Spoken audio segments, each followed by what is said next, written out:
HDRS films में आप सभी श्रोताओं का बहुत बहुत स्वागत है।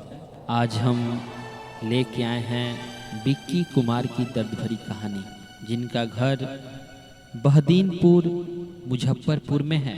ये भाई अपना दर्द भरा कहानी HDRS फिल्म्स को शेयर किए हैं। आप जितने भी श्रोता इनकी कहानी को सुन रहे हैं, अगर आपको इनकी कहानी अच्छी लगे तो ज़्यादा से ज़्यादा शेयर ज़रूर करें। भाई विक्की कुमार जी अपना मुजफ्फरपुर छोड़ के जालंधर में कमाते थे। जालंधर में ही एक छपरा जिला की लड़की जिसका नाम रिया कुमारी था, उससे इनको मुलाकात हुई। विक्की कुमार जी वहाँ एक फैक्ट्री में काम करते थे।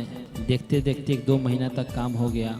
वहाँ पे एक लड़की थी, वो विक्की कुमार जी को पसंद करने लगी, लेकिन विक्की कुमार को वो लड़की पसंद नहीं थी।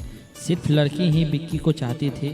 फिर कुछ दिन बाद विक्की कुमार सोचे कि अगर हम इसे प्यार करेंगे तो पहले वाले प्यार को हम भूल सकेंगे, क्योंकि इसके पहले भी विक्की कुमार किसी लड़की से प्यार किए थे और वहाँ भी धोखा मिला था। उस लड़की की कहानी भेजने के बजाय इन्होंने रिया कुमारी का कहानी भेजे हैं। जाहिर सी बात है कि इसमें ज़्यादा दर्द छुपा हुआ है। तो विक्की कुमार रिया से चाहने लगे, रिया को चाहने लगे।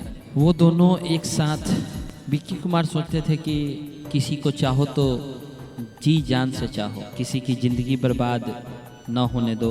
वो उस लड़की को बहुत ज़्यादा चाहते थे जो इनको धोखा दे दी, और उसके दर्द को भुलाने के लिए ये रिया कुमारी को चाहने लगे।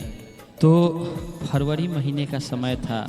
आप सभी जानते हैं वैलेंटाइन डे होता है इसी माह में। उस दिन विक्की कुमार ने रिया कुमारी को प्रपोज किया, और जब ये प्रपोज किए तो लड़की की तरफ से भी हाँ का जवाब मिल गया। विक्की कुमार जानते थे कि रिया इनसे बहुत ज़्यादा प्यार करती है, तो उसको प्रपोज करेंगे तो ये मान जाएगी। मान भी गई। विक्की कुमार को ये लगा कि ये लड़की का पहला प्यार है, ये कभी हमारा साथ नहीं छोड़ेगी, हमारे साथ हमेशा रहेगी। लेकिन विक्की कुमार को क्या पता था कि जिसको ये हमेशा हमेशा के लिए मानते थे वो धोखा देगी इनको। ये लोग दोनों चोरी चुप के मिलने लगे। कभी ये मिलते थे, कभी वो मिलते थे। बात आगे बढ़ती गई। लड़की के पास अपना मोबाइल नहीं था। वो कभी अपने भाई के मोबाइल से तो कभी अपने बहन के मोबाइल से। फरवरी के बाद मार्च में लड़की के बड़ी बहन का शादी होने वाला था। वो अपने घर छपरा जिला चली गई, और मार्च में ही होली का पर्व होता है, तो विक्की भाई भी अपने घर होली में आ गए। होली में आने के बाद इन दोनों आदमी का कनेक्शन टूट गया। ना ही फ़ोन से बात होता था, ना मिल ही पाते थे। 4-5 दिन बीत गया। तब एक दिन फ़ोन आया रिया का। विक्की से बोलने लगी कि मेरी बहन का शादी होने वाला है, सभी लोग गए हैं मार्केटिंग करने, इसलिए हम फ़ोन किए हैं। तो उसके बाद फिर 1-2 दिन तक बात नहीं हुआ दोनों का। शादी का दिन तय हो गया। 7वां महीना में 8 तारीख को शादी था। और शादी के बाद जो रिया की दीदी का जो मोबाइल था वो रिया को मिल गया, और ये दोनों फिर से आपस में बात करने लगे। शादी बीतने के बाद दोनों आदमी फिर जालंधर आ गए। फिर बात होने लगा। ये दोनों बहुत खुश थे, लेकिन विक्की को अंदर ही अंदर डर था कि कहीं हम जिसको चाहते हैं वो मुझे फिर से ना छोड़ दे, फिर से हम लोग जुदा ना हो जाएं।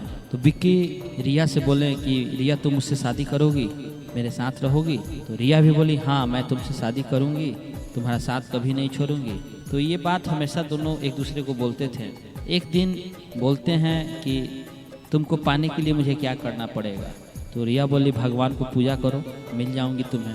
जालंधर में काम करते थे विक्की। रोज़ तो समय नहीं मिलता था, लेकिन रविवार के रविवार उन्होंने वहाँ पे एक नाग बाबा का मंदिर था, जहाँ पे जाके दूध चढ़ाते थे। कोई बोला था कि अगर 11 हफ्ते तक दूध चढ़ाओगे तो मनोकामना पूरा हो जाएगा। तो वो दूध चढ़ाने लगे।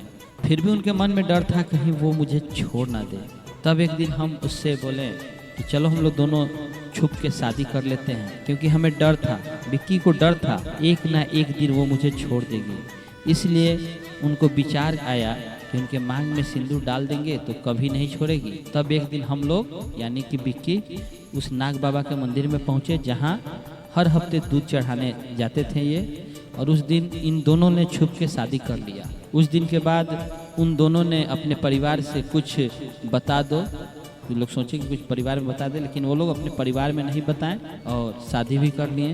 अंदर ही अंदर दोनों काफ़ी डरे हुए थे कि हम शादी कर लिए, क्या होगा क्या नहीं होगा।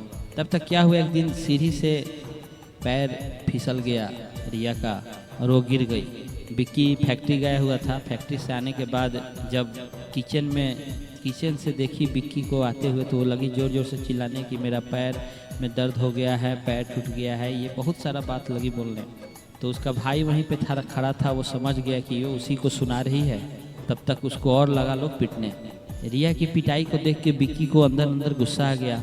वो भी उठा उसके भाई को पीटने के लिए, लेकिन उसकी माँ उसे रोक ली। उसके अगले दिन ये दोनों फैक्ट्री चले गए। तो क्या हुआ कि लड़की की मम्मी से मिल के अपने बेटे की सारी करतूत और उसकी बेटी की सारी करतूत एक दूसरे को बता दी। और लड़के की माँ बोली लड़की की माँ से कि अगर इन दोनों को मिलाना है तो मिला दीजिए, ये लोग अलग नहीं रह सकता है।